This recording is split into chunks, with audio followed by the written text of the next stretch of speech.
Stephanie, we know for generations, pediatricians and child care experts have been concerned about or expounded upon the evils of too much screen time.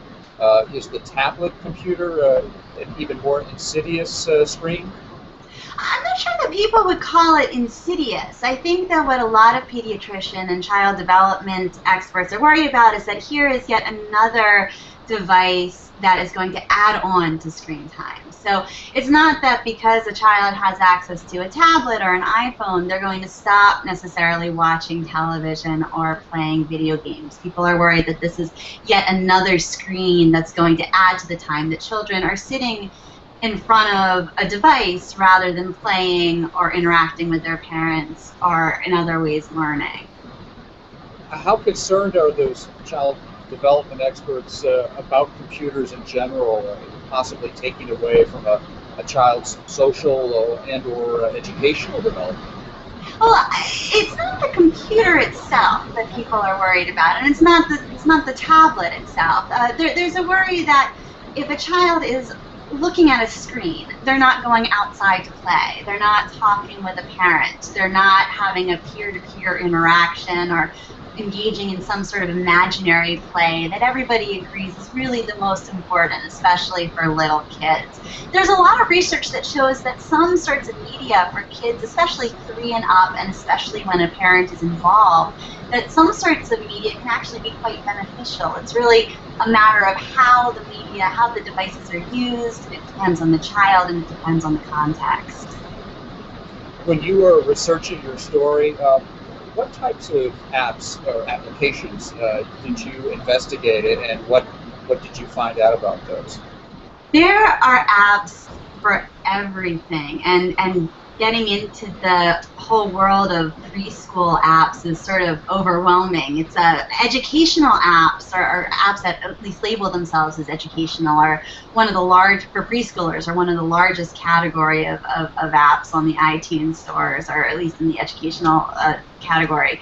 And you have everything from spelling games to just plain old shoot 'em up games to puzzles to little jumping figurines to some really interesting apps. There was one that I found that the Sesame Street Workshop put out that is a way for a parent to devise a real life game with their child at any given moment. So you can put in that you're on a plane, that you have 2 children, that you have access to a pencil, and the app will have Big Bird tell you a game that you can actually play with your child there. So there are apps that really range the gamut. There's a new augmented reality is sort of the new phase of apps, which is everything from holding up your device and changing a rug in front of you where you might be driving your cars into a spectacular race course. So there are all sorts of apps, and so many of them are geared at this young toddler preschool set. I was going to follow up with a question in terms of, did child care experts have any advice for parents in terms of what to look for if they really did want to try to find an engaging app for their child that would help them down the road? Yeah, I mean, I think one of the things that people do say is they warn against the educational claim.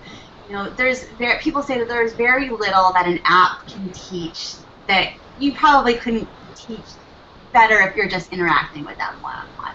That's not to say, though, that there's not fun apps and that there aren't apps that might be enjoyable for everybody to be involved in. Some of the key tips that I heard were to make sure that you were involved with your child. First of all, make sure that you play the app first, because one parent I spoke to, for instance, said that she started off looking at a cute little app with cartoon characters, and they ended up being murderers by the end of the game, and she was shocked that this violence had come into this apparently cute little kid program. So play the apps through. Make sure there isn't violence. Make sure there aren't gender stereotypes. Make sure there isn't commercialism.